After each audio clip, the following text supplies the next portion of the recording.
State scores a lot of points. Does that kind of excite you as an opportunity for you guys to go toe-to-toe with a great offensive team like that? Yeah, that's the main thing. We know we got to put up points to keep up with these guys because they're efficient offense and they put up a lot of points. So we just got to match it score for score. Defense is going to get a couple of stops, but other than that, we just got to keep scoring and keep building on what we did in the past.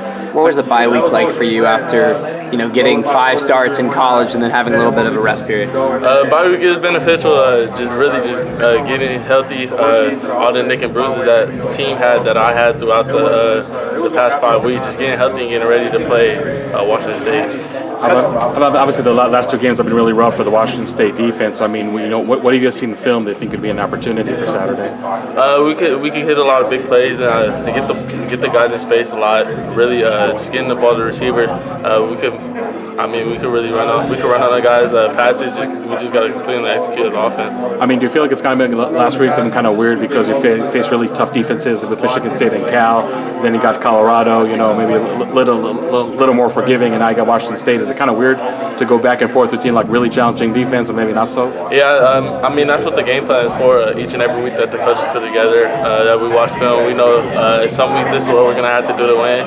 Other weeks we're gonna have to run the ball, manage the clock, more and so on and so forth. So really just going out there and what we do is just the game plan that we have is set. It changes. It varies each and every week. How's your ankle doing? I know Herm was saying that it was a little sore after the Cal game, and that even he was impressed with some of the things you're able to do, scrambling and improvising.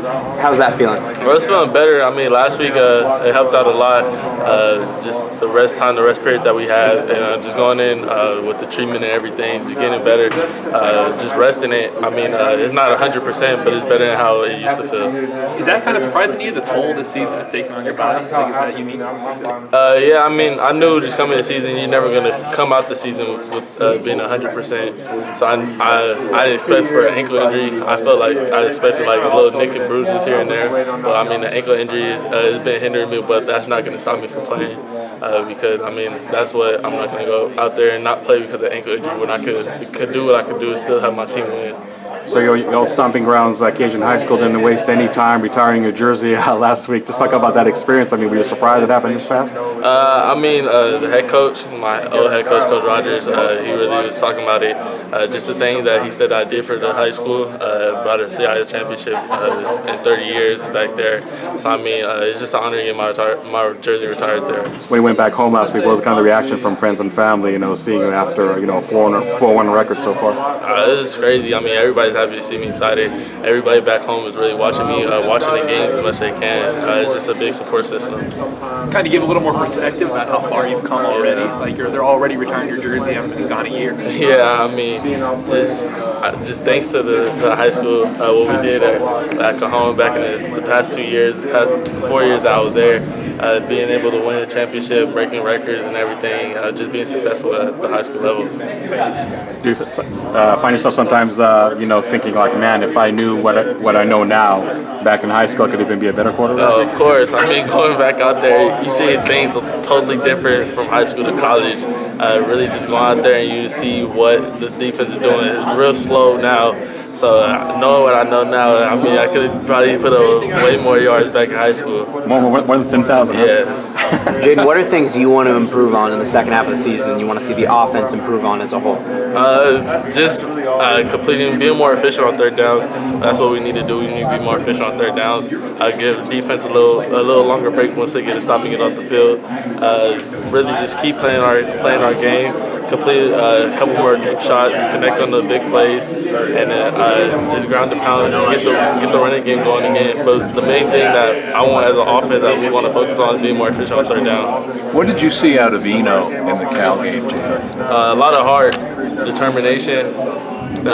We knew it was coming up this week that it was going to be we're going to be facing a tough defense that week. They were really stout. Secondary is real good. So we knew that they weren't going to give up the big plays. They're going to keep everything short. So when we had the chances to throw the ball, we had to complete the passes. And when we knew that we could run the ball on the guys. So I knew going into the game, Eno did a very good job. Just determination, finishing runs hard. Just the effort. You see what he did, 3 touchdowns and big plays on the ground. Almost had a beast mode. Yeah. Or about him in that game. Yeah, I mean, he always finishes plays. It's hard to to take him down. He always makes the first guy miss. So it's real hard to take Eno down. How about the ability you showed to run the football effectively in the Cal game? Can you talk about that? Yeah, that was the one thing. Just going into the game, I didn't really expect to use my legs that much. The ankle injury is bugging me a little bit, so just going in, just the adrenaline was going, and then once I knew that I could make the plays, help the offense out by them spying me and taking people out the box, so it could open up the running game even more. So whatever I have to do to help the team to win is what I'm gonna do. How's the ankle now? It's doing good.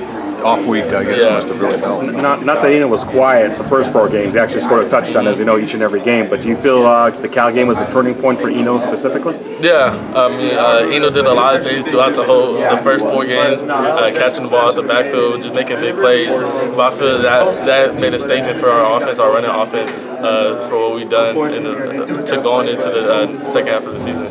Washington State can put a lot of points on the board. If you get in a shootout situation, do you feel like you guys can win a game? Yeah, of course. That's what we're built for. We're built if it's going to be a 3-0 game, 0-0 game going to the fourth quarter. We're built for a 40-45 point game. Just the main thing that they preach here is that we got to score one more point to win the game. You also feel like it might be like a arena league, like whoever has the ball last might win the game? I hope it's not that feeling, but I mean, we're ready for anything. When you see that they had 60 points in one game, you kind of got to prepare to a certain degree. Yeah, of course. We just always got to prepare to just each and every drive got to go down and score, because if we get behind, we don't want to play catch up. We want to either be ahead or we want to be even. And just going back and forth. We don't want to play catch up because the offense can score in a hurry. How challenging is it to prep for them, knowing that they've got to change in leadership of their defense with new coordinators? It's going to be challenging because we don't know what they're going to run. We just have, watching the film, we have an idea of what they're going to run, but I mean, the defensive coordinator left, so they can change up their defense completely, but that still doesn't change our game plan and how we feel that we can execute on offense. Sometimes they say that freshmen kind of get worn down as they go along, so this bye week was important for you, not just the ankle, but just overall. Yeah, just mentally, just going back, watching the film, seeing what I could have done better in the first half of the season, and just correcting and improving on it so we could finish the second half. And just your overall body, feeling better. And being ranked now at 18th and just having even more people looking at you guys, does that kind of make you more excited maybe? Yeah, of course, but I mean, we got to hold the ranking now. I mean, last time we had the ranking, we lost, so we just got to hold it now and just keep building on it. What's it going to be like to play a day game at home? It's different. I mean, I haven't played a day game yet. I mean, other than Michigan State, I haven't played like a real day game, like a 12 o'clock game, so I mean, it's my first one. Christian said he doesn't like hanging around the hotel. He likes playing early in the day. What's that feeling like for you? I don't know. I mean, just hanging around the hotel, I'm able to watch a couple games before going out to play, just relaxing. But I mean, the schedule's going to change drastically now for what we have to do on Friday and Saturday. We got to be up here, I want to say like around 10, and we play at 12:30. So I mean, that changes a lot. But I mean, it's nothing that's going to hurt us in the future.